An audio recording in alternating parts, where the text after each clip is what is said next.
خۆشەویستانی کورسات نیوز سڵاوتان لێبێ. جیاواز لە جارەکانی پێشووتر بە نیگەرانیەوە لەگەڵ هاوکارانم لە مۆنۆمنتی ئەنفال و لە پایتەختی شەهید و ئەنفال کراوان بەرنامەی ڕەهەنتان پێشکەشەکەین. هەموو جارێک کە پرسێک دێتە پێشەوە لە کورسات پلان و بەرنامەدانین بین بۆ چەمچەماڵ، من لەگەڵ هاوکارانم و بە تایبەتیش خۆم بە شەرمەوە پێێنێمە ئەو سنوورە وەک ڕۆژنامەنووس، لەبەرەوەی دەست بۆ هەر سوچێکی ئەم شارە بەی برینە. ئەمە بەشێک لەو ڕووفاتانەیە کە هاتۆتەوە کە کەس نازانێ ژنن یا مناڵ یان پیاو یان کێن هێنراونەتەوە و ئێسک و پرووسکێکە، بەڵام هەزارانی ئێستا لە دەشتەکانی خواروون ناوەڕاستی عێراقن. ئەمانە برینێکن هەتا لە دڵی هەموو دانیشتوێکی ئەو دەڤەرە و کوردستانیش دەمێنێتەوە. بەڵام بۆ دەبێت وتمان بە 20 ڕۆژ و 14 ڕۆژ ئەم شارە ئاوی نییە، وتمان خزمەت گوزاری وەک پێویست نییە و فەرمانگەکانی لە بری بەڕێوەبەرایەتی گشتی بۆی بتوانن دەسەڵاتی باشتریان هەبێ بۆ خزمەتکردن فەرمانگە و بەڕێوەبەرایەتی بچووکن. بەڵام نازناوێک کە نازناوێکی معنەویە بەو شارە ڕەوا نەبیندراو لە نووسراوێکە ئاڵێ لاریمان هەیە لەوەی کە چەمچەماڵ بکرێت بە پایتەختی شەهیدان و ئەنفال کراوان. ئەیکوێ بکرێت بە پایتەختی شەهید و ئەنفال کراوان؟ ئەم هەموو شەهیدە ئەمە گەرموزایدە نەبێت جارێکی تر ئەیڵێمەوە هەموو جارێ من بە شەرمەزاریەوە پێێنێم بە خاچی ئەم سوورەیە. هەڵبەت هەموو کوردستان قوربانی هەیە. ئەم شەو لەسەر ئەم پرسە ڕەهەن لە چەمچەماڵ پایتەختی شەهیدان و ئەنفال کراوانە.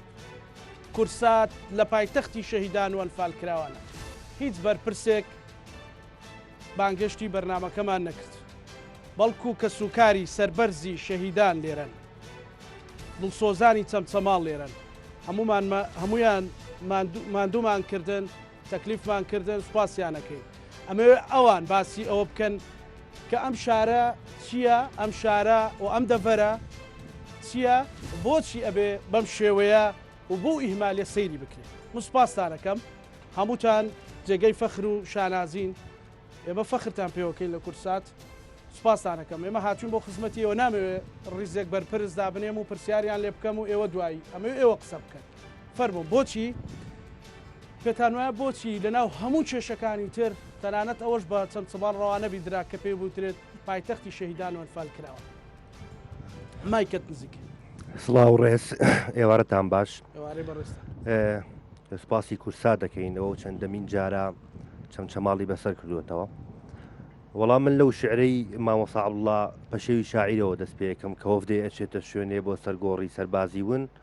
تاجە گوڵینەیەک دێنێ، ئەگەر سبەی وەفدێک بێتە وڵاتی من لێمە پرسێکوانێ گۆڕی سەربازی ون، دەڵێم گەورم لە کەناری هەر جۆگەیە، لەسەر سەکۆی هەر مزگەوتێ، هەر گڵێسار ئەشکەوتێ، لەسەر گابەردی هەر شاخێ مەترسە و تاجە گوڵینەکەت دانێ. بەڕاستی چەمچەماڵ ئەوەندە کێشە و معاناتی هەیە، هەر سوچێکی ئەم شارە بگری، هەر کۆڵانێکی ئەم شارە بگری، هەر گەڕێکێکی ئەم شارە بگری، چەندین برینی تێدایە. یعنی من دەپرسێم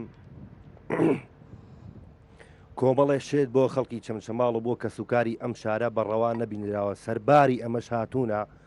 ناسناوی کە سوکاری ناسناوی پایتەختی شەهید و ئەنفالیان لەم شارە بەڕێزا لەم شارە قارەمانە خەریکە لێ ئەسەندرێتەوە. یعنی من ڕووی دەم مەکەمە بەڕێز وەزیری شەیدان، ڕووی دەم مەکەمە بەڕێز سەرۆکایەتی حکوومەتی هەرێمی کوردستان، سەرۆکایەتی پەرلەمانی کوردستان ئەم بڕیارە لەکوێوە بوو، بۆچی کرا؟ ئێمە ئەپرسین ئەگەر چەمچەماڵ نەکرێ بە پایتەختی شەهید و ئەنفال کرا و ئەی کوێ بکرێ؟ بە جددی پرسیارە گەوهرێکە ئەمەیە. ینی ئەم شارە پێم وا بێگەر هەڵە نەبم 480 گوندی هەیە، 7 ناحیە هەیە، ماڵێک نییە، شوێنێک نییە برینێکی تێدا نەبێ. ناحەی شۆڕش بەنمونە ئەهێنینەوە هەتاوەکو ئێستاش 14 بۆ 15 ڕۆژ جارێک ئاویێتەوە، ئای بۆڕی ماڵانیێتەوە. ینی بەجددی من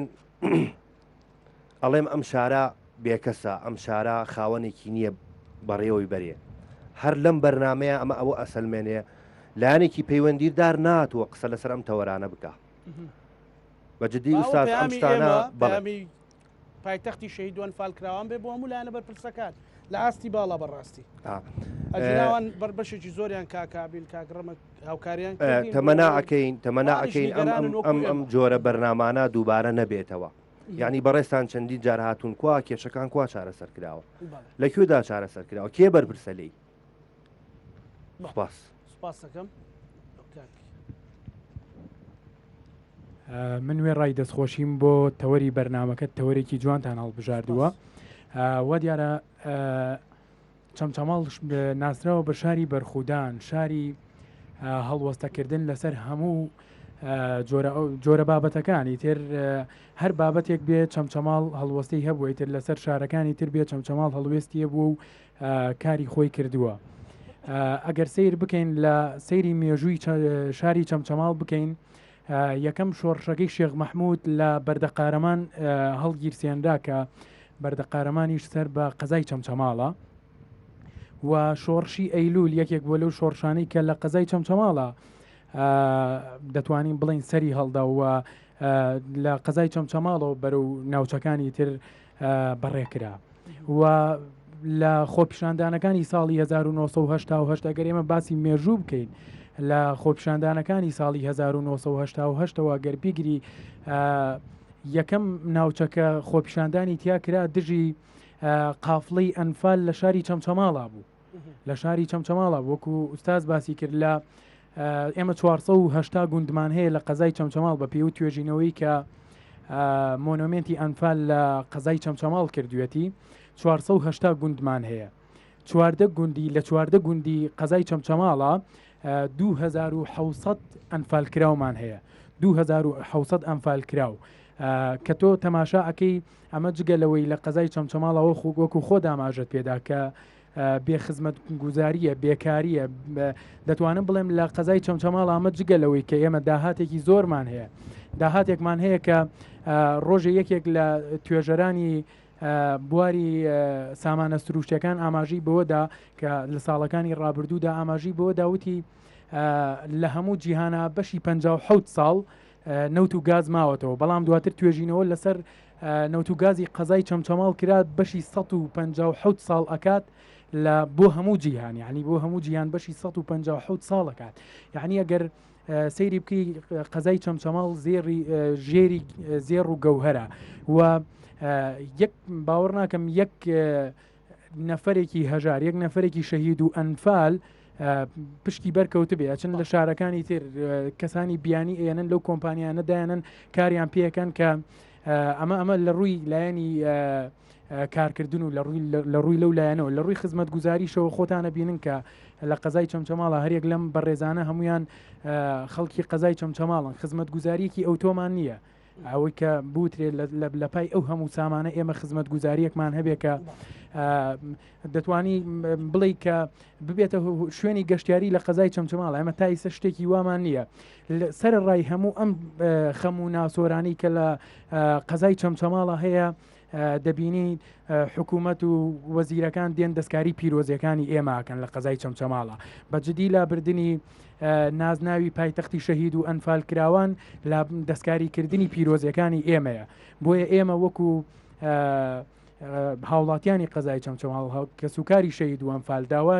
داوا لە حکوومەت و لە بەرپرسە حیزبی و وەزیرەکەین کە ئەو نازناوە لا نەبات و جگەلەوەی کە داوای ئەو نازناواکەینەوە داواکەین کە خزمەت گوزاریمان بۆ بکرێت و تەنها نازناو نەبێت تەنها نازناوی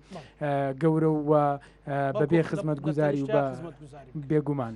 من بوارێنمەوە بۆ ڕەفیقەکان کاگارام مسپاسی هەموو لایەکتانەکەم لێوارەکە پەیوەندیم بە کاگارامەوە کرد بە سوپاسەوە لە ینی چەمچەماڵ ئەو هەموو خوێنە تازە و هەموو خوێنە دڵسۆزەیتیایە کاگارام یەکێکە لەو گەنجانەی ئەمڕۆ ئۆتۆمبیلێک سوتاوە پاسێک سوتاوە خۆی لەگەڵ ژمارەیەک هاوکاریە پارەیان کۆ کردو بۆ خاوەنەکەی ینی گویان بۆ نەداوە کەسە کووردە عارەبە چێ خزمیانە پارەیان لە ئۆتۆمبیلی تر لە خەڵک کۆ کردەوە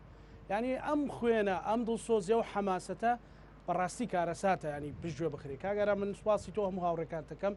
ینی پەیامی ئێوە چێ لەسەر ئەم پرسە دەستت خۆش بێ ئێستا ئێمە من هاوڕێکانم لەسەر جادنی سەر جەناب تەلەفۆنت کردی سم بەروێرە هاتەمەر لەوێن جەماعەت من دەستخۆشی لە تۆکەم و بەڕاستی حکوومەت لە ئاستی ئەم شارەیە حکوومەتداری وا ناکرێت یەک جار بڵێ پشتگوێتم خسۆ با بزانین یا بڵێ ئیشت بۆکەین 15 ساڵە 12 ساڵە لە چەمچەماڵ مەترێقی نەکراوە ئێستای ژوەرە بەیانی بە تەحەداوەڵێمەوە کەناڵە پیرۆزی جەنابەت بابێت دوا بە دایرەی چەمچەماڵە گەڕین هەموو دایرەکانی کاتی حکومەتی بەحسەکراوە کە ئێمە بەحەزم شاری ئەلفال کرد هەموو دارەکانی شاری چەمچەماڵ هەمووی وشکی کرد لەبەر بیاوی ئێستا حالێن لە پێی جەکدا وەزیوە ئەڵێ بەڕێوبەرایەتی قایمقامی چەمچەماڵ و تێتی ساڵی ئایندە هەموو 20 ڕۆژداری بۆ چەمچەماڵ دێت ئێستا 20 ڕۆژداری لە شۆڕژاوە دێت تخواوە حکومەتە هەچ کەسێک دەست بۆ قوتسێتی چەمچەماڵ بەرێت دەست بۆ جوانی چەمچەماڵ بەرێت هەچ کەسێک بێت لە هەر ئاسی پلە و پایەکە بێت لە حکومەت بی لە حزب بی لە هەر وڵاتێکا بی لە هەر شوێنێکی شابیت لێت قوبڵ ناکەین وەکو خەڵکی شاری چەمچەماڵ وەکو کەسوکاری ئەلفالی شەیدان ئێمە ئەم نازناوە کە دراوە خەڵکی شاری چەمچەماڵ دایناوە حکومەتیش پشتگیری کردووە و حزبەکانیش پشتگیریان کردو هیچ کەسێک لە حکومەت و لە حزب ناتوانێت نازناوە بگەڕێتنێتەوە ئەو نازناوە مڵکی شاری چەمچەماڵە بۆ هیچ کەسێکیش نیە ئەگەر ئەو پێی خۆشە با بەیانی بێت کە لێ نووسراوە لۆگۆکە لێ نووسراوە پایتەختی ئەلفال و شەید بۆ یەکەمە سیارێکەوە بەس بەخوا نارم لەسەر زەویا بشی چۆن نەتوانێت بەرامبەر وڵاتێک کە پایتەختی شەید وەلفالە بەرامبەر شارێک کە 180,000 ئەلفالی تایە زۆرترین قوربانیدانی شەید لە شاری چەمچەماڵە تۆ بێ دەستی بۆ بەری با ئەو بێ دەستی بۆ بەری دەی بابێت بەخوا کۆر و مۆر غاز ئاو دار و بەردەگەڕێتەوە کاکە تۆزانی هەرچی داهاتی وڵاتی لە چەمچەماڵەوە دەرەچێت وانێ حرمەتیان نەگرین ڕێزیان لێگرین وێ ڕایکەم و کورتەکان مەسەلەن من دڵم خۆش بوو بینیم کە ئێرە نۆژە نەکرێتەوە کەچی بیستم لە کاکابیل وتی ڕۆیشتوین پارە نەبووە بۆ لە بانک بۆی ئەمەش نۆژەنکەینەوە ئاو پرسەکانی تری گەنجان یعنی ئەو مەسەلێت تا چەند ئێوەی نیگەران کرد کە تایتڵێکە پایتەختی شەید و ئەنفال کراوە هەموو خەڵک ئەزانێ کە وتت پایتەختی شەید و ئەنفال کراوە خەڵک ئەزانێت چەمچەماڵ خەڵکی چەمچەماڵی کەسوکاری شەهیدانی تا چەند نیگەران کردو نیگەرانی ئەزانی نیگەرانین بێمە لە هەموو شتێک نیگەرانی من وەمزانی وەزیر سەرۆکی حکومەت سەرۆکی هەرێم وەمزانی ئەڵێ ئەو ئەرزانی کە دراوە بە ئەلفال بەشی دووەمی ئێستا بێکەوە بچینە بووم پیاوانەش ئارەزان بەشی دووەمە زانی پارەکە سەرفەکرێ بەشی دووەمی کرێتەوە کار وەمزانی ئەڵێ جادەی قیرەکەی چەمچەماڵ بەشی چلوەشتەکان و ئەو بەشی ئەلفال ستونی ڕووناکی و زێرا بوو ئاوە ڕۆی بۆ کرێت منم زانی ئەوە داواکارەکەیتی وەمزانی مژدەیە بە سەرۆکی حکومەت و سەرۆکی هەرێم 5,000 تەلەبە لە چەمچەماڵە تاعین نەکرێت لە هەموو کوردستان بە تایبەتی لە چەمچەماڵ من وەمزانی ئەڵێ پرۆژەیەکی جوان دووسایتی چەمچەماڵ گڵۆپەکانی کرایەیشەوە وەمزانی سنتەری گەنجانی چەمچەماڵ وەرگیرایە بۆ شارەکە ناو بازاری شۆڕش کە پایتەختی شەیدانی شۆڕشە بڕە قادرکەرەمەکان هەمووی وەگێرە وایە گشتی قیرەکەی وێران بوو من وەمزانێت چەند کۆمپانیا و شەریکات هاو لە چەمچەماڵ قیر و نوێژەن کردەوە وەمزانی هاتووە ئەڵێ هەموو بیرەکانی گەرمیان کە سنووری چەمچەماڵە هەموو دیەکبیری ئای بۆڵەکەنین لەبەر دیەکان خاپور نەبین من وا چاوەڕوانمە کرد کە حکومەت بڵێت هەموو فەلاحێک 5 تەن گەرمێ دەینێ لەبەر ئەم ساڵ فەلاحەتەکەی کۆ نەکردەوە وەمزانی ئەڵێت خاوەن مەڕووماڵەتەکانمان لەبەری لادیەکانمان دووبارە ئەلفال نەکرێتەوە خواردن بۆ علف بۆ ئاژەڵەکانیان دابینەکەین من وا چاوەڕوان مەکرد نەوەکو چاوەڕوان بێت بڵێ پایتەختی ئەلفال و شەید لە چەمچەماڵ سەرمە چۆن نەتوانێت بیسەنێتەوە بەگاڵتا ئەسەنرێتەوە ئەم شتەمە گاڵتە نییە کە شتێک درا بە یەکێک ئێستا تۆ ئەم مایکە داوەتە من هەتا کاتی خۆم تەوانە بێ ناتدەبێت ئەو کاتەیش ئێمە کە دراوە بێمە پایتەختی ئەلفال و شەید هیچ کەسێک بۆی نییە لێرەوە بە تۆڵێم بە هەموو کوردستان ئەڵێم لە ڕێو کەناڵی تۆ هیچ کەسێک دەستی بۆی نەدەست بەرەوە قوچێتی چەمچەماڵ خۆی خاوەنی هەیە خۆی شارە دەیان هەزار کەسایەتی گەورە و ڕێز عەشەت و هۆز و بنەماڵی تایە دەیان بنەماڵی تایە لەم شارەیە خەڵکێت 20 شەیدی داوە بنەماڵی شەید مامەڕیشە ئێستش خوشەکەی مامەڕیشە بە سیاری تەکسیە گەڕێ هزار ڕەحمە لە گۆڕەکەی خێزانەکەی بە تەکسیە گەڕێ ئەوایە وەنەوشەیەک و 20 حیمایە بەدوا بوو بەس کوا من وەمزانی ئەو معاشە بڕاوە معاشی جاشەکان بڕاوە وەزیر وا بڕیاری داوە ئەوانەی کە جاش بوونە کە سوکاریەمەیان فال کردەوە معاشەکەیان بڕاوە ئێستا لە چەمچەماڵەتیایەتی مەسەلەن بەڵێ دەیان هەزاری تایە خەڵک هەیە لەسەر خانوو بەرەوە بە شەید حساب کراوە بۆ نایە ئەوە جیاکاتەوە شەید و ئەلفال با لێک جیاکرێتەوە کاکە کابراایەک لە سەر عەرز کوژاوە با جیاکرێتەوە کابراایەک لە دزیا کوژاوە با لە شەید جیاکرێتەوە شەید قوچێتی جوانە نیگەرانکە مەسەلەن عایلەی جاشی تیا بێ موچە وەرگرێ لە تەنیش پێش من پێتەڵێم بنەماڵەی مامەڕیشەوەتان ئەو خێزانی مامەڕیشە لە شۆڕشەژی ئەوە شۆڕش کرای بە ئاڵتون یعنی ئەو خوشکە بەڕێزە وایە وەنەوشەیش پێ وایە 5 وەنەوشە بەدوای حیمایە وایە نەوکو خەڵکی مستەشار و جاش هەمووی 20 وەنەوشە بەدوایەوەتی 100 حیمایە هەیە کوا لەکوێی دنیایەوە ڕێز لە شەید نەگیرێ لە ئەوە ئێرانە وڵاتەکەی خۆمانە بچۆ بزانە چی بۆ حرمەتی شەید دەکرێت ئەیسا هەست دایرێک و حرمەتەکرێ کارتێکت پێ تۆ حساب باقیت بەلاشە لە خەستەخانە لە هەموو ئیش و کارێکە کاگارام مەسەلەن جگەلەوەی کە ئەو تایتڵە ئێوەی نیگەران کردووە خزمەت گوزاریەکان لە ئێستا زیاتر ینی کەم و کوڕیەکان چیە لە چەمچەماڵە چەمچەماڵ و شۆڕش و تەچێ چەمچەماڵ و شۆڕش و تەچێ و هەژ نەحیەکەی چەمچەماڵە کە وتمان چەمچەماڵ هەژ نەحیەکەش چەمچەماڵە ینی حوتە هەژ نەحەیە حەو نەحەیە بە قەرەنجیر وەشتە ینی لێرە بنزین بە 1250 دینارە گاز فەلاح بەیانی چی بکە نەگەنمەکەی ماوە نەگەنمی دووریەوە لتێ گاز بە 1200 دینارە ئاومان نییە کە ئێستا کە تۆ هاتی بەم شقامە ڕووناچیە بوو لەو شقامە هاتی لە سلێمانێ و کاتیە بوو نا لە هەندێک شوێن هەبوو لە شوێن نییە لەبەرەوەی بۆ ڕووناچی نییە ستونە گڵۆپەکانمان بۆ وەسرا ستونەکە بەس محاولەکانی ماوە بکرێتە سەری گەڕەشی سلوەشتەکانمانێ لە بیدایەتی چەمچەماڵ دروست بووە هەتا ئێستا مەترێ قیریان نەکراوە هەر ناو شار وێران بووە قیرەکانی وێران بۆ شۆستەکانمان وێران بووە بۆ ڕێی ئاوەکەمانی ساڵی هەفتایە ماڵاوە بێ دایرەی ئاو کە ئاوی گۆبتەبە بێ بۆ چەمچەماڵ قەنەعەتەکەی زانی ئاوی گۆبتەبەکەی بام هەواڵە خۆشە بە خەڵکی کوردستان بڵێم ئاوی گۆبتەبە کاتێکێ بۆ چەمچەماڵ ئاو لە گۆبتەبەیە نامێنێت لە زیەکە نامێنێت ئەو کاتە ئاوێت ئێستش مدیری ئاو بگاتەوە جان بقرار نییە بزووی بگات ناخێر هەر بەڵێنە زانی چۆن ئێستا بە ئەمڕۆ سەرۆکی حکوومەت باتای لە چەمچەماڵ بیوتایەوەی فتح کۆمپانیەکات ئەم مناقەشەیە تاکەی هەتاکەی معدانە خۆڵ ناکەیت چاومەە خۆی ئەمە چۆر نین کە ڕوولاڵ نین کاکە نابیز نین وەڵە هەموو شتێکە بیستی یانی ئێستا کوا ئاوی گۆبتە بکووە کوا ئەم هەموو شتە جوانی بۆ چەمچەماڵ کوا لێک گەنجمان وەرم شارەی ئێمە وێران بۆ گەنجەکانمان سەفەری کرد کورسانی بەجێش وەڵاگەر حکوومەت عقلی هەبووە ویژدانی هەبووە کەسایەتی هەبووە سنووری خۆی نەبەزانیان نەیەش گەنجەکان بڕا بۆ ئەوروپا و ئەو هەموو کچە جوانەمان لە کورسانە بەجێ بمێنێ و هەموو گەنجەکەمان بلینە و بەحرەوە ئێستا بڕۆ تورکیا من و تۆ بەیەک ڕۆین بۆ تورکیا ئەم شەو ئێستا سێ یەخت دەرەچێ بەرە ئەوروپا ڕۆ وەرە بۆی چوە ڕات هەموو یەختێک 500 نەفەرکە هەمووی گەنجی نەم کوردستانەیە یاری وڵات بە سوالە ڕات ئێستا من دەستخۆشی کاک لە کاک جەمالەکەم ڕەحمە لە دایک و باوکی خەستەخانەیەک ئێمە لە ساڵی چەند ساڵە لە 91 و خەڵک هاوارەکە بۆ نەخۆشخانەیەک بۆ شاری چەمچەماڵ تازە پیاوێکی بەڕێز خێرخواز هەزار ڕەحمە لە دایک و باوکی هاتووە لە چەمچەماڵ بە خێرخوازی خەستخانێکمان بۆ کات کاکە هەموو شتەکانی چەمچەماڵەوە پیاوانە لە 190 هەموو خێرخوازیە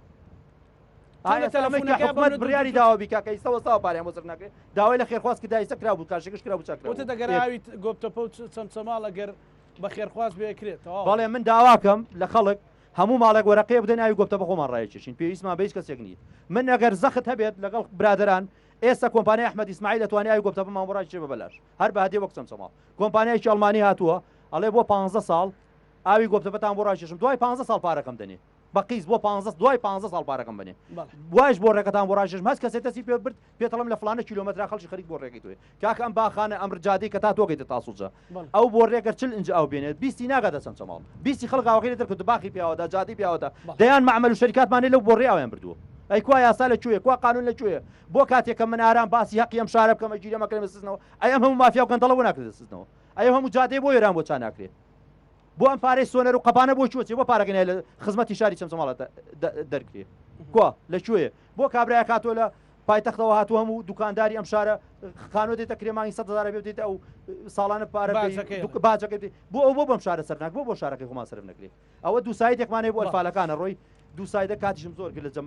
کاتە دەمەوە جارشتر کاک دوو سایتێکە لە ناو ئەلفالەکانە پیاوانە هەمویان شایدن پایتەختی ئەلفالەکان هەموو کە سوکاری ئەلفال لەوێ دانراوە وێرانە با بڕە دوو سایدەکە چاکە هیچمان لێ نابەزەوە دوو سایدە چاکە ئاوی گۆبتەبە تازە دەستمان لێ شۆری ئێمە وەکو خەڵکی چەمچەماڵ ئاومان لە دەست ئاوی گۆبتە دەست لەسەر مەسەلەی پایتەختی شەیدوو ئەلفال کراوان هیچ پامێکی تایبەت تێخ بەڵێ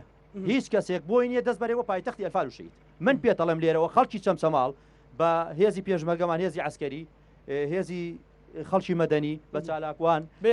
بە ڕێز عەشەتەکان بە هۆزەکان هەمومان بەیەکەوەین هیچ کەسێک بۆی نییە دەست بەرێ بۆ قوچێتە ئەو کاتە وڵامی سەریعترمانە بێت جوابدانەوەی ترمانە بێت ئەو شوێنانەی کە لە چەمچەماڵەوە داهاتی ئەوان و سەرچاوی ئەوانە غازەکەیە ئاوە نەوتە بیرە هەمووی داخین جادە و بانیش داخرین هیچ کەسێک بۆی نییە بە شاری چەمچەماڵە تێپەڕێ و نە بە ئاسمان نە بە زەویژیە ئەوە من مژدەی هەموو گەنجانی چەمچەماڵت پێڵێم هیچ کەسێک بۆی نییە دەست بەرێ وەزیرە سەرۆکی حکوومەتە سەرۆکی هەرێمە کەسایەتیە حیزب بە حکوومەتە هیچ کەسێک بۆی نییە دەست بەرێ بۆ نازناوی چەمچەماڵ هێڵی سوورە چەمچەماڵ هێڵی سوورە خاوەنی شەیدین ئەو هەموو ژنە شەید وەلفالە بێن بەسەر و جادەیە قەستەم بەخوا زەلام نایێ سەیریان کەم ئەوە مژدەت بەمێ دەستخۆش ئەو هاوڕێیان ترت ئەگەر گفتوگۆی تر هەبوو قسەی لە سەرەکەین کاگارە فەرموو قسە بکە کاک مایکت نزیکە زۆر سپاس بۆم دەرفەتە دەستی مولایە خۆش بێت بەڕاستی من هەمیشە ئەمەوێت لەسەر ڕاستی و حەقەکان پاشەکشە نەکەم تەنانەت ئەگەر بە تەنیاش بمێنمەوە و نامەوێ بە درۆکان ئاسوودە بم ئەمەوێ بە ڕاستیەکان ئازار بکێشم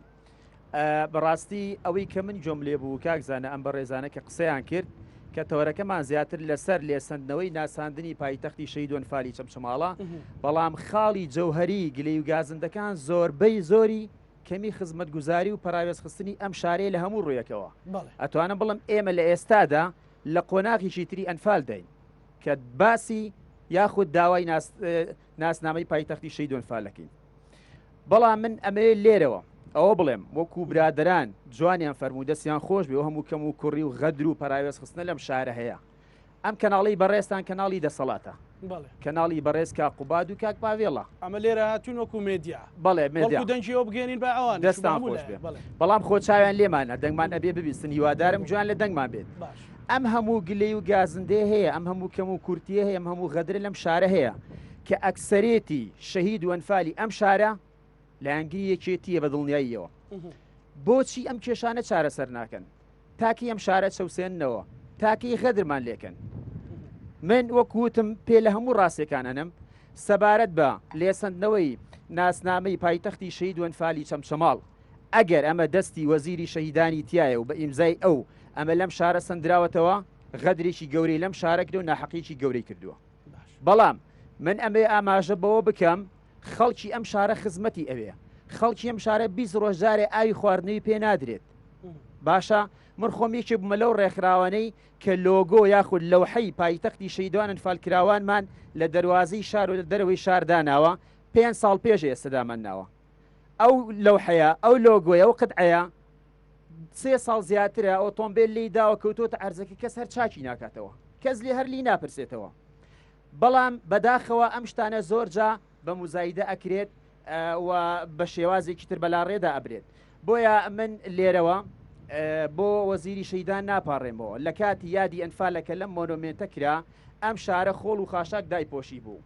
نەقایم قامی چەمچەماڵنی هیچ بەرپرسی هیچ دەسەڵاتیە ئاوری لەم شارە نادایەوە. وەزیری شەیدان لەسەر بووزە و پارەی خۆی تەرخانکرد ئەم شارە پاکراوە لە خۆڵ و خاشاک. وەزیر لە ئێستادا سەرقاڵی ئەوەیە ڕوفاتەکانی ڕوفاتی پیرۆزی ئەنفالکراوان بێتەوە کارێزیری لەسەر کراوە. وەزیر پێشنیاری داوەتە سەرۆکی حکومت پرۆژەی ئاوی گۆپتەپە چەمچەماڵ جێبەجێ بکرێ و وەچوەتە بواری جێبەجێکردنەوە تەنها ماوەتەوە پاری بۆ تەرخان بکرێ و هەر وەزیر براری دا ئەم مۆنۆمنتە نۆژەن بکرێتەوە تاوایسە کاری لەسەرکرێ. ئەی وەزیرەکانی تر چیان بۆم شارە کردووە یعنی وەزیرەکانی یەکێتی و پارتی چیان بۆم شارە کردو لە ماوەی دەیان ساڵە یەک شتێکم پێ بڵێ کرابێت. بۆیە من بەڕاشکاوی ئەڵێم بەڵێ ئەم شارە مستحقە شایستەیە بکرێ بە پایتەختی شەهید و ئەنفال. ئەم شارە لە هێڵی تەماسی پێشەوەیە زۆرترین شەهید و قوربانی هەیە ناسناوی پایتەختی شەهید و ئەنفال تەنها قابلی ئەم شارێ قابل هیچ شارێکی تر نییە. بۆیە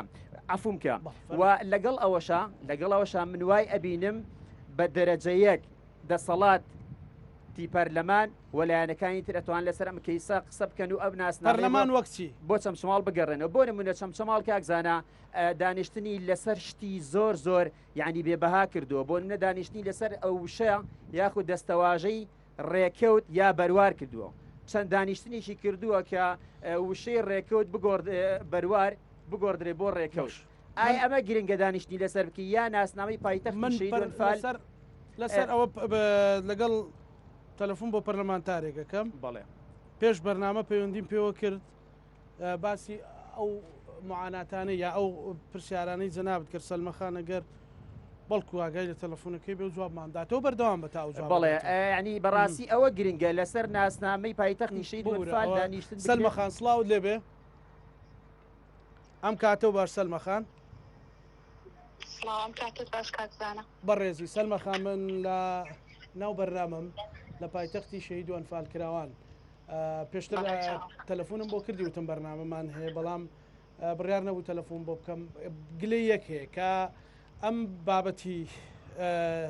ناونیشانە ئەو تایتڵی کە بۆ پایتەختی شەهید و ئەنفال کراوان ینی ئێوە میوانێکم لێرە ئەڵێ لەسەر ڕێکەوت و بەروار کۆ بنەوە بەڵام بۆچی لەسەر ئەم بابەتە کۆ نەبوونەوە یعنی بۆچی شارێک کە خۆشت تو بزانم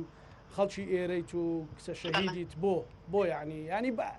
لە خزمەت گوزاریەکە لەلایەک دانێ بۆچی ئەمەشیان لێ سندرایەوە. کاکزانە ئەو بەڕێزانەی لە بەرنامەکە متابعی بەرنامەکە کەم ڕێزمای بۆتان لە ڕاستیدا ئەم چیرۆکە ماوەی 10 ساڵ زیاترە ڕێکخراوەکانی کۆمەڵگەی مەدەنی لایەنە پەیوەندیدارەکان کە سوکاری شەیدان و ئەنفال کراوان لە شاری چەمچەماڵ خەریکی ئەم بابەتە. ئەو کاتی من لە ئەنجامی ئەنجومەنی محافەزە بووم لەگەڵ بەڕێز کاگازات کە ئێستا جەنابی سەرۆکی ئەنجومەنی پارێزگای سلێمانی لەناو لە بەڕیاری ئەنجومەنی پارێزگای سلێمانی لە مۆنۆمنتی ئەنفال ئەمەمان لە سنووری پارێزگای چەسپاندووە بەڵام پێدانی نازناو بە شارێک بۆ نمونە هەڵەبجە کە پایتەختی ئاشتیە، سلێمانی کە پایتەختی ڕۆشنبیریە، هەولێر ساڵانێک کە پایتەختی گەشتیاری بوو، ئەمانە پێویستی بە بڕیاری گەورەتر لە ئەنجومەنی محافەزەیە و تایبەتی لە پەرلەمانی کوردستان. ئەنجومەنی محافەزە دەنگی سەرداوە بەڵێ هەر لەم هۆڵەیە بەڵێ لەم هۆڵەیە ئەوەی کە لە پەرلەمانی کوردستان هەیە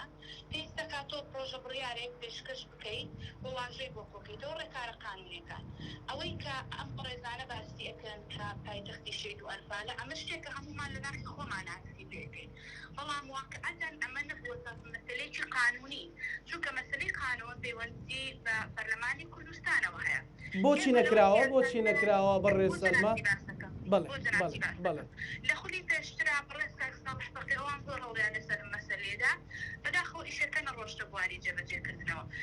تەوەستکە خولی تازە دێت ئێمە پێویستەکە جارێکتر پرۆژەکە تەقدیم بکەینەوە لەگەڵ خراوەکانی کۆمەڵگەی مەدەنی، لەگەڵ لایەنە پەیوەندیدار، لەگەڵ بەڕێزان لە مۆنۆمنت و هەموو ئەو لایەنانەی کە لەوێ بوون جارێکی تر پرۆژەکەمان داڕشتەوە. ئەم ڕۆژنووسی کە ئێستا لە پەرلەمانی کوردستانێ من بەدەست و خەڵکی خۆم نووسیوەتەوە، بۆ واژۆکان من خۆم کردوونەتەوە لەسەر جەم فراکسیۆنەکان بە پارتی و بە یەکێتی و گۆڕان و کۆمەڵ و هەموو لایەنە سیاسیەکانی ترەوە لەناو پەرلەمانی کوردستانە هاوڕا بوون لەسەر پێویستەکە ئەم نازناوە بدرێ بە شاری چەمچەماڵی خۆشەویست. بەڵام لێکێک لە فەقەرەکانە بارگرانی دارایی دروستەکە لەسەر وەزارەتی شەیدان، چونکە ئێمە نامانەوەی تەنها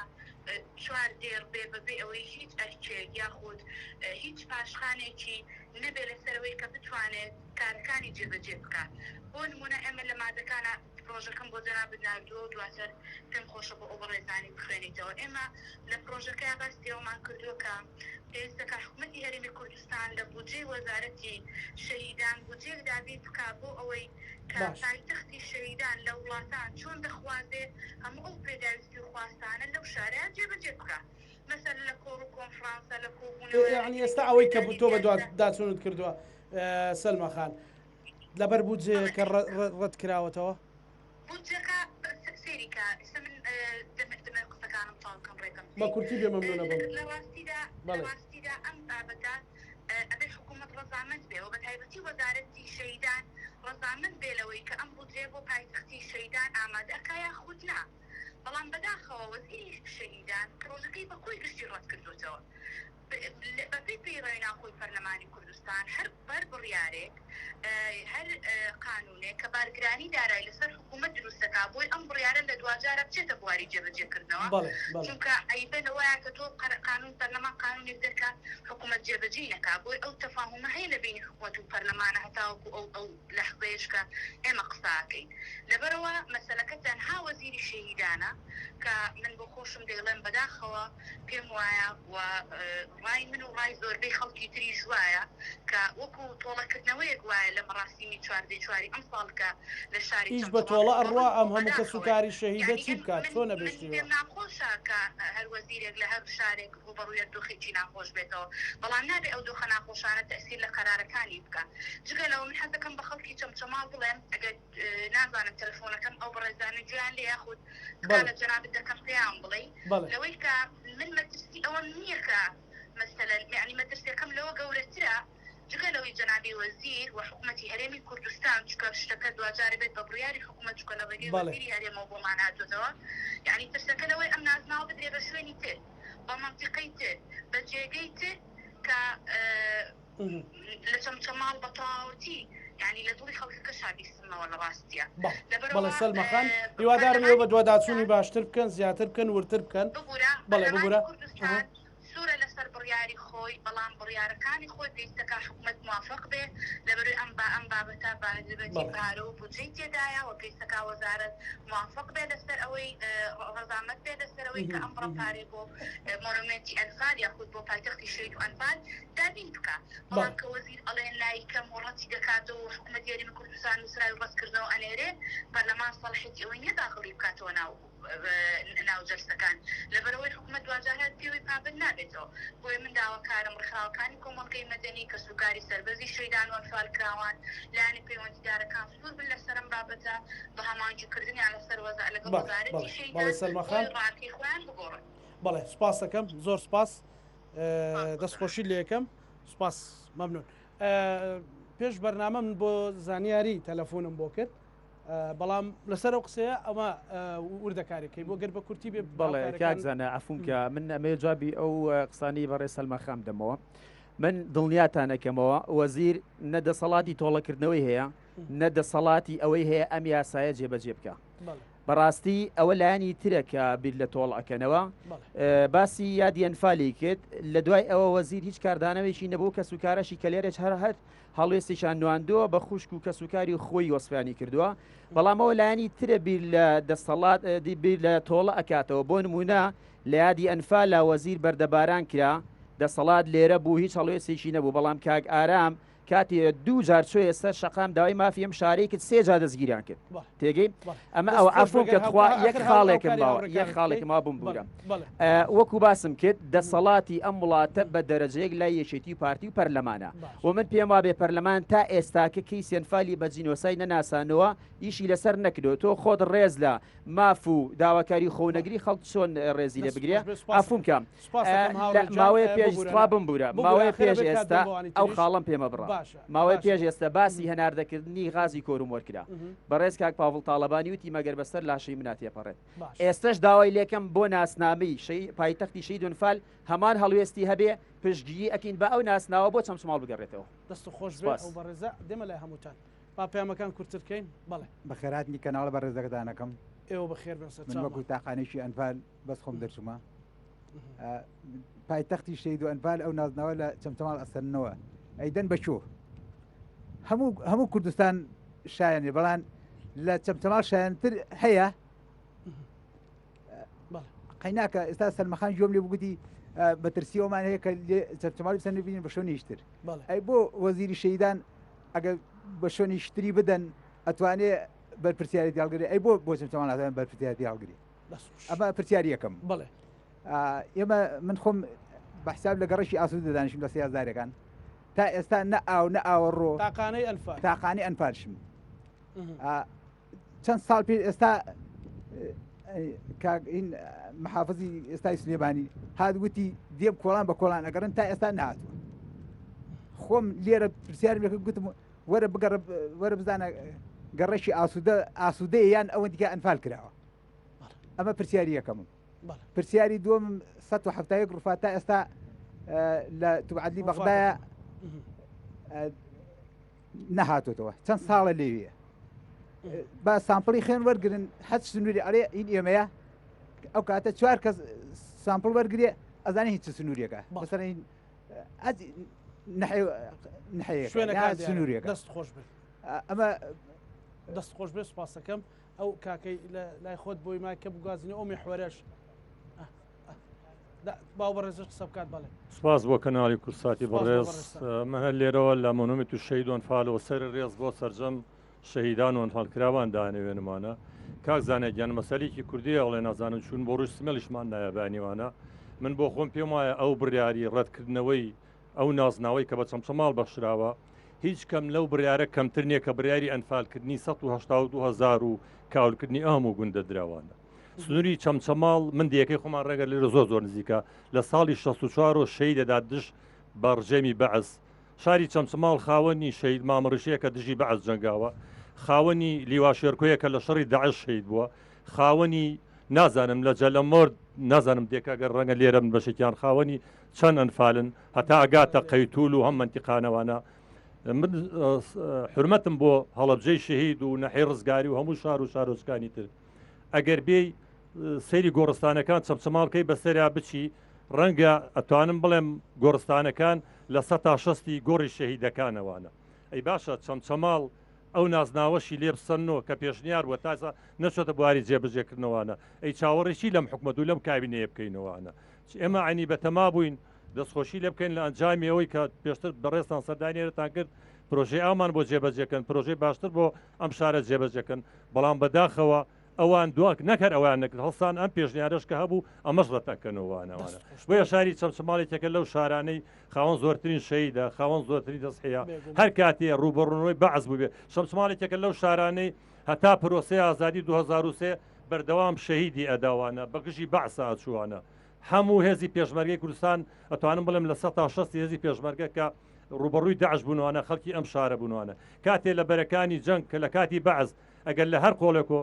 دوو پێشمەرگە شەید بە لە هەموو کوردستان ئەبای خەڵکیان خەڵکی چەمچەماڵ بوو لە شەڕی داعش ڕۆژانە ئەگەر بۆ هەر شار و شارۆچکەیەک ئەگەر دوو شەید بڕۆژتاتۆ چەمچەماڵ 3 و 5 بەیەکو بۆ هاتووانە سوپاسانەکەم هیوادارم حکوومەت ئەم کابینەیە بە خۆیان بچێتەوەوانە ئاورێک لە چەمچەماڵ داتۆ ئەم پێشنیارە بچێتە بواری جێبەجەکردنەوە هەندێک پرۆژەی تری تازە بەجێ بچێبکەوانە نەکبێت ئەم پرۆژێش من سوپاسانەکەم و دەست ئەگەر مایکە بینی ئێرە ئەگەر هەستە سەر پێش دیارە ئێوارە باش ئێوارەی تو باش سوپاس بۆم تەوەرەی جەنابێت من ئارام محەممەد ئەحمەد سکرتێری ڕێکخراوی باران بۆ پرسی جینۆسایت دیارە ئێمە لە کاتێکە چاوەڕوانی مژدەی هێنانەوەی ڕووفاتی ئازیزەکانمانی لە بیابانەکانی خواری و عێراق کە لە ساڵی 2009ەوە لە پزیشکی دادی بەغدایە چاوەڕوانی مژدەی گەڕانەوەی ئازیزانمان بۆ باوەشی نیشتیمان لێرەیە خەمێکی کترمان بۆ زیاد بوو لێرە ئێمە چاوەڕوانی ئەوە بووین کە پێشوازیەکی جوان لە تەرمی ئازیزەکانمان بکەین کە لە دوای 35 ساڵ بگەڕنەوە بۆ باوەشی نیشتیمان ئێستا خەمی ئەوەمان هەیە کە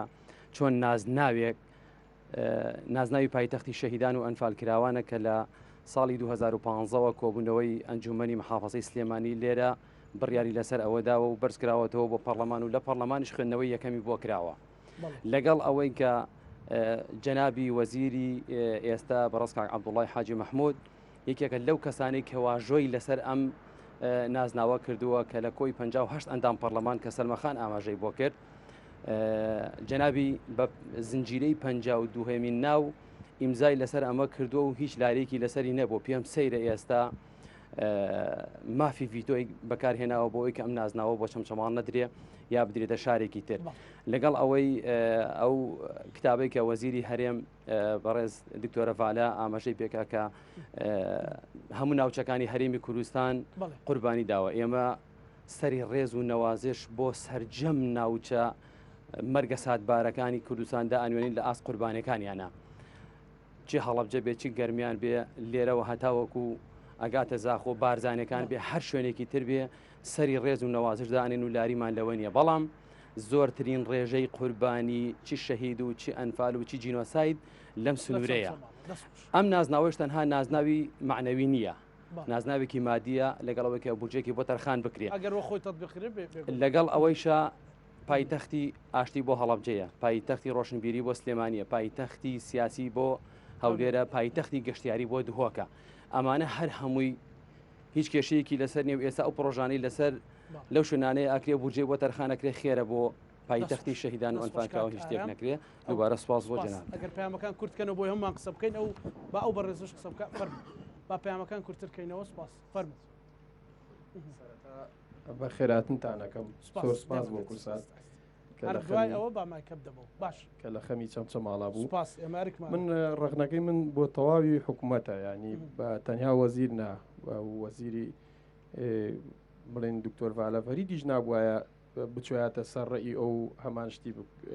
بڵێن پشگیری لە ڕاکەی ئەو بکردایە من خۆم فەرمانبەرم لە بەڕێوەبەرایەتی شەیدان و ئەنفالکراون لە بناری خاڵخاڵانەوە هەتاکو و نزیکی کفری و کەلار و ئەو دیوسەنگاو کە سوکاری سربەزی شەیدان و ئەنفالکراون لە بینای بەڕێوەبەرایەتی کاروباری شەیدانی ئەنفالکراون لە ئیشەکەی جێبەجێکرێ ئێمە تاکو ئێستا لە بینایە کریین تاکو ئێستا بەڕێوەبەرایەتی کاروباری شەیدان و ئەنفالکراون لە بینای کرایە کام بەرپرس بێ ماڵ مناڵی بێنێ بزانێت دوو ڕۆژەوەی ئیداراکەن نزیکەی 1500 شەهید و ئەنفال کە سوکاریان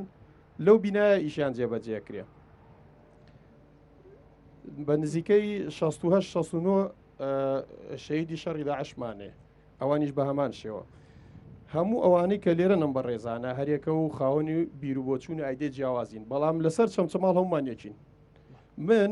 چەند ساڵە پێشی سەهاندام مەکتەبی سیاسیەک ناوی چەمچەماڵی هێنا لە کۆنگری ڕۆژنامە نووسە من خۆم یەکێک ملوانە تەلەفۆنم بۆ کرد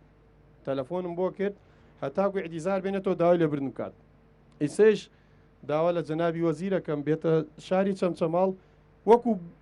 ئەم پایتەختی شەیدان و ئەنفالکراوانە ناتوانێت بناسێنی ینی هیچ نەبێت داواکارەکەی خۆی بکشێنێتەوە تا کۆم کابینێ کۆتایی دێ لە دوای ئەمە کە بڕیاری لێ درراوە ئەنجومەن محافظە قایمقامەتی چەمچەماڵ بە کتاب نردویانە تێگەی بەڵکو لە حکوومەتێکی داهاتوو بتوانین ئەم ناوە بچەسپێنین و ئەم ئینە بۆ چەمچەماڵ بێ ڕای خاڵێکم ماوە پێشنیارێکشمە ینی پەرلەمان بێ لەم کۆبوونەوەی لەم هۆڵە کۆبوونەوەی خۆی بکات بێ لە هۆڵی مۆنەمێنت کۆبوونەوەی خۆی بکات لێرەوە ئەو بڕیارە ئەو داواکاریەمان بنێرێتەوە بۆ حکوومەت ئێمە سوپاسیانەکەین دەستخۆش ئەو کاکەی دوای خۆت خێراتن تاکەم من ناوم هاوار ساوی محەممەد سەرۆکی ڕێکخراوی عرم لە چەمچەماڵ بۆ لەنەوەی شەیدان فەکەم کاکزانە من یەک پرسیارێکم لە جەنابی وەزیری شەیدان هەیە ئەم فەرمانەی دەرکردووە من چەند جارێک پێم وتووە جارێکی چوومە بۆ لای ئێمە هەڵەبجەی شەید ڕێز و احترامەیە بۆ خەڵکی هەڵەبجێ کرایە پارێزگا قایمەی شەیدانی شەڕی داعشی 131 شەیدە من کردمەتە کتێب چەند کتێبێکم دەرکردووە کە ڕانیە پایتەختی کە ئێستا کە کراوەتە ئیدارێکی سربەخۆ کە 180 شەیدی هەیە من بە قایمە لامە کە کەلار من خۆم هەموو جارێک کە لەبەرەوەی خەڵک ئەڕۆم بۆ کەلار زۆر کات ئیدارێکی سربەخۆیە ئیدارەیە کە با پێت بڵم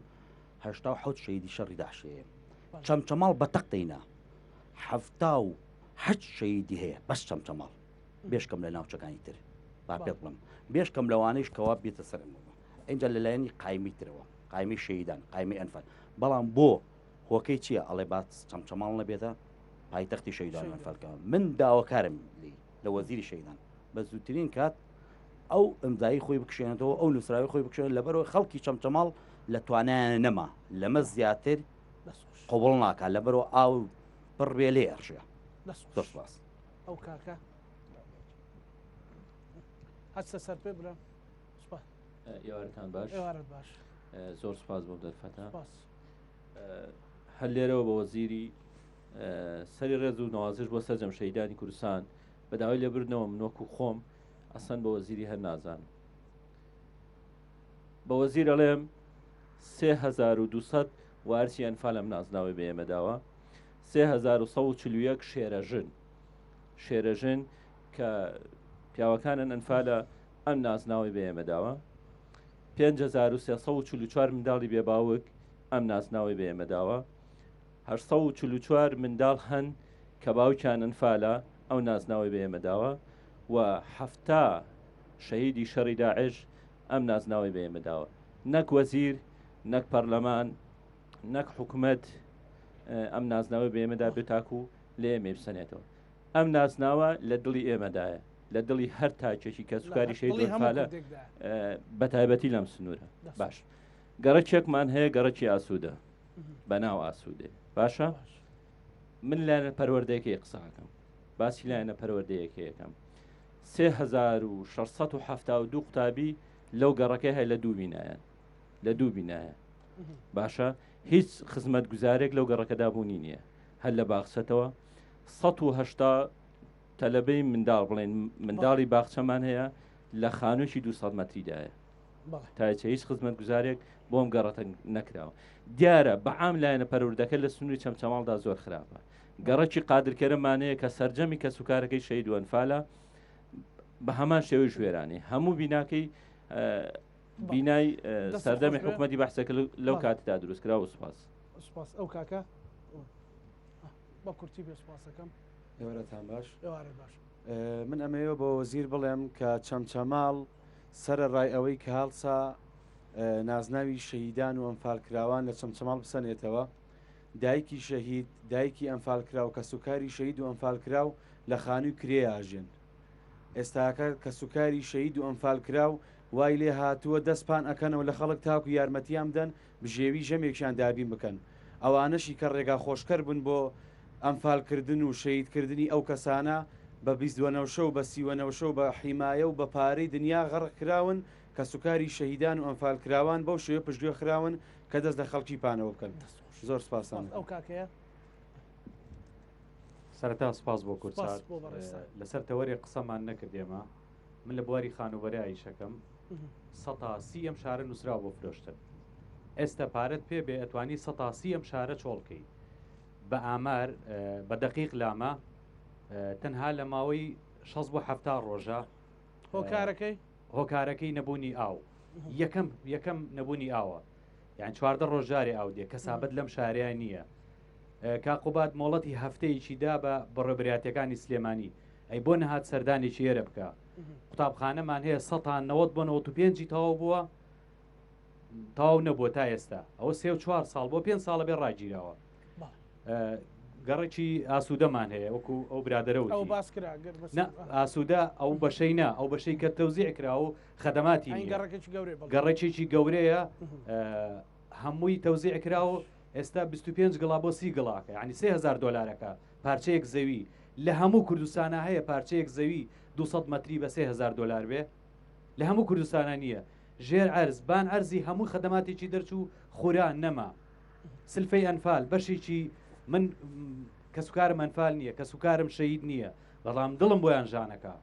ینی خەڵکێکی زۆر ماوە سلفەی ئەنفال وەرگێ گوناحن بۆ نایان دەنێ زیاتر لە 600 بۆ 700 ماڵماوە وەریگرێ داوا لە کاقوبا دەکەم ڕووەکەمە ئەو شاشەی کورساتە تو گۆڕی باوکت لە ماوەی 1 هەفتەیە بگەچم چەماڵ ئەو نەت پێڵێم تو گۆڕی باوکت لە ماوەی 1 هەفتەیە بگەچم چەماڵ ئەم کێشانە چارەسەرکە یەکەم کێشەمان ئاوەکە زۆر لەسەر نازناوەکە قسەیان کرد منەوە ڕیشم سپی بوو لەم شارەیە باو بافیرم 70 ساڵە لەم شارایی هەرڵێن کێشەی ئاو چارەسەرەکەن دووبارە یەکەمەوە لە ماوەی 1 هەفتەیە بگەم شارە وەکو هاوڵاتیەک داوات لێکم سپاس ئەو کاکێ باش کورتی کێو بەخێراتنتان دەکەین بێگومان ئێمە لەم شارەیە کێشەکانمان زۆرن هەتاوەکو باس بکەین تەواو نابێ بەڵام ئەوەی بەلای ئێمەوە کە سوکاری شەید و ئەنفال گرنگە دیارە ئەوەیە کاتێک ئێمە سنگمان لەبەر پەنجاحوتەکانی ئەم بانی مەقانەی کە ئێستا ئێمە لێی دانیشتوین ڕاگیر کردبوو بۆ ئەوی جەنابی وەزیر لە شارەکەی خۆیان لەگەڵ ماڵ و مناڵەکەی بە ئیسراحەت بژی ئەی کۆ ئەو کاتە لەکوێ بوو بۆ نەهات ئەی بۆ بەرگریەکی لەم شارە نەکرد کە قەڵغان بوو بۆ هەموو هەرێمی کوردستان ئەو کاتە لەکوێ بوو ئەی ئەو کاتە بۆ نێود نازناوی شەید و ئەنفال لەو شارە ئەسەنینەوە ئەو لەکوێ بوو ئەو کاتێ ئێمە عەفوم کە ئەگەر بمبووری ئەو کاتێ ئێمە لەم شارەدا مناڵێک بووین لەبەر ینی سنگمان لەبەر گولە و پەنجاحوتەکانی بانی مەقانی ڕژێمی بەعس بوو داوای ئەوەمان ئەکرد ئەم شارە خزمەت بکرێ هیچی بۆ نەکرا بە ئێستەشەوە ئەڵێم گەڕەکێک بەناو ئاسوودەوە من ئەڵێم باس کراوە بەڵام هەمانە گەڕەکێک لەم ئاسوودەیە کە تا ئێستا هەموو قیر و زێرا بوو ئاو ڕووی بۆ دەرچووە قوتابخانەی بۆ دەرچووە تا ئێستا یەک بلۆکی تیادانە نراوە هەموو منداڵەکانی بەناو قوڕ و چڵپاوێکە ئەڕۆن بەڕاستی ئەوان یعنی بێزیان نایە بە وەنەوشەکانی شیانەوە تایەکانی تیاپیس بکەن من ئەوە ناڵێم سپاسی ئەوە شەکەم بەداخەوە باسی یە خاڵیش نەکرا عەفومکەی شۆڕشیش بە هەمان شێوە خاوەنی ئەو ئەنفالن کە تا ئێستا 1300 قوتابی لێ قوتابخانەیەکی بینایی سەردەمی ڕژێمی باسدایە هیوادارین بگاتە لای هەموو بەرپرسەکان هەموو سکرتێری حیزبەکان دەستخۆش زۆر بە کورتی کاکە زانەرجان لە سلێمانی پایتەختی ڕۆشنبیرەوە تاکو پایتەختی شەیدان فانکراوان بەخێر بێن سەرسەر و سەرچامان خۆزگە سەرۆکی هەرێم و سەرۆکی حکوومەت و پەرلەمان وەکو بەڕێستان وەکو کەناڵە جوانەکەی بەڕێستان هەر هیچ نەبێت گوێمان لێ بگرن یان ئێمە لە خزمەت یان کەمێک لە ئازارەکانمان کەم بکەن و بەڕاستی من نازام لە چی ڕێکەوە قسە بکەم لە ڕووی پەروەردەیەوە بەڕاستی لە ڕووی ئەگەر بە کورتی لە چی کام خزمەت دوای قسە بکەم کاکە زاناجان ئێمە زانکویەکمانەیە زانکوی چەرموو کە ئەوەتانی لێرەوە دیارە ئەم زانکوی بەڕاستی لە 2014ەوە تاکو ئێستاکە یعنی بیناکەی تەواو نەکراوە بە خاتری خۆی عنی ئەو گەڕەکانیان بە کاکێ باسییان کرد گەڕێکی ئاسوودەیە نەبوونی قوتابخانەی عنی داوامان کردن لەخێکی نەخۆشخانی شۆڕش بینێت چەند ماڵ تاکو ئێستاکە لە 2014 داوامان کردو یعنی 2014 بۆ ئیسە چەند ساڵەکە بە نووسراوی ڕێکخراوە بە هەموو ڕێکخراوەکان داوامان لێیان کردووە کاکە گیان ئێمە کەسوکارەکانمان پەکەوتن کەسوکارەکانمان بە ساڵات چونە ناگەنە ئەویان هەتا چەند ناوسیارە جارە دوجا ئەبولێنەوە ئەگەنیانەوە ئەگەڕنە بەداخۆ یعنی هیچ کەسێک نی وەکو پێجەمان لێ بگرێمیش هاوڕام لەگەڵ و کاکە ئەڵێ داوا لە بەڕێزکا قوبا دەکەین بەڕاستی داوای لێ ئەکەین سەردانێکمان بکات خەم و ئازارەکانمان لێکم کاتەوە دەستان خۆش بەخێر بێت بە کورتی بێ سوپاسەکەم بەنای خۆی گەورە دەستخۆشیتان لێکم بەڕاستی نازانم من وەکو ڕێی خۆم ینی ئەم نازناوە چی بە ئێمە بەخشێ ڕاستی ئێمە هەر شتێکی هەڵای ئیعلامیە ئێمە چەندێکە ئەومان داوا کردو ینی لەم کاتەیە بۆ ئایا ئەو پرۆژەی پەرلەمانە زیینویان کرێتەوە و کەینیانکردیان لەم کاتەیە بۆ مەشغوڵکردنە جینا بۆ لە پڕێکە ئەمە دروست بووە بەڕاستی ئێمە بۆ هەر ناومان برێن پایتەختی ئێمە قوربانیمان زۆر داوە ئەم شارە بۆ ئێمە هەر ڕۆژ تایوارە برینمان بکولێتەوە ئایان بەم ناوە ئێمە ساڕێژە بین چەماڵ بکرێتە پایتەختی ئابووری باشترە بە ڕێی من بۆ ئەوەی کە خەڵکەکەی بژێ خەڵکەکەی بەسم ئەسات و ناخۆشیم خەڵکە ئەم خەڵکە نەهامەتی زۆر بینیوەبان ئەوە برینمان نەکولێتەوە جاریشتر ئەو کاکەیە قسێکیە وەکو دوایین بەشدار بوو قسە بکات دارا بابا عەبدوڵڵا وەک ڕزگاربوویەکی ئەنفال ئەمەیە قسەێک لەگەڵ پێشەکەی بە خێراتی بەڕێستانەکەی بەڵێ بەڕاستی بۆ بڕیارەی وەزیری شەهید و ئەنفال زۆر دڵگران بووینە بەڵێ لێرەوە داوای لێ یەکەینەوە ئیمزای خۆی بکشێنێتەوە بۆی زیاتر دڵگران نەبی زۆر زۆر سپاس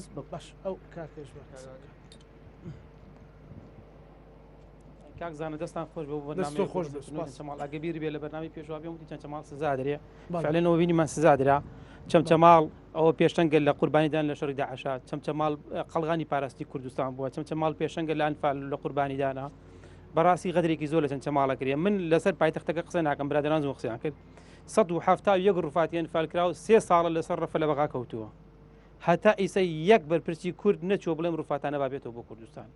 هۆکارەکەی چییە ئەگەرەوە نەوت باە زووە فرۆشا دەرهێندا تۆ ئەزانی داهاتی کوردستان و موچەی وەزیر و پەرلەمانتاری ئەم هەرێمە لەسەر چەمچەماڵە چەمچەماڵ پێشەنگە یەکەمە لە سامانی سروشتیە یعنی بۆ سزا درێ جارەکەی تریژوتم یوادارم ئەو ڕوفاتانە بە زووترین کات بێتەوە هیچ شتێک نەماوە ئەقرێ نەماوە لە بەرەسیا بەڵڵە ئەوە نەوت وایەسە فرۆشرا بوو من تێناگەم بۆ نایهێننەوە ئەنی خەڵک چاوەڕێکە ناسنامەکان ناسراوە خەڵکێم ناوچێن ئیتر چی ئەرقەلێ لە بەردەما یوادارم بە زووترین کات بێتەوە ئیتر خەڵک چاوەڕوانی ئەوە نەکاوە چەمچەماڵیش لەم سزایە دەرچێت وەڵی من نازام جنگەکانی حکومەت چەمچەماڵی زۆر بە کەمیتایە ئایا چەمچەماڵی ئەو نە غەدری لەم وڵاتە کردووە ئەو نە غەدری لە حکومەت کردووەوە جنگەکانی دەسەڵات چەمچەماڵی تیان نییە بۆ غەدر لە چەمچەماڵە کرێت دەستخۆش سپاسانەکەم وڵا کاتم تەواو بووە ئەگەر قسێک زۆر بە کورتی بکەیت بەڵێ ینی من ئەڵێم هیچ کارێک نمەوە تەنها ئەوەی کە ئەم نازانەوەمان لێ بسەن با کار لەسەر بەجیر و ساید ناساندن بکەن با کار لەسەر ڕووپاتێنانەوە بکەن بڵێ ئەو کاکەی دوای خۆت سپاس دەکەم من بە خێراتتان دەکەم زۆر سپاس بۆ هەموو لایەک لا ئێمە هەموو ناوچەکانی کوردستان کارە سازبار و قوربانین بێگومان هەموو لایەک بەڵام ئێمە لەو سۆنگەیەوە لەو ڕێگایەوە داواکەین شارەکەمان بکرێتە پایتەختی شەیدوان و ئەنفالکراوان کە پشکی شێر بەم سنوورەکەوتووە وە گورزی کە مەشکندی ئەنفال بەر ئەم ناوچەکەوتووە ئێمە لەو ڕۆنگەیەوە لەو سۆنگەیەوە داواکەین و داواکەین لە هەردوو وەزیر ئەم بڕیارەیان بەخۆیاندا بستنەوە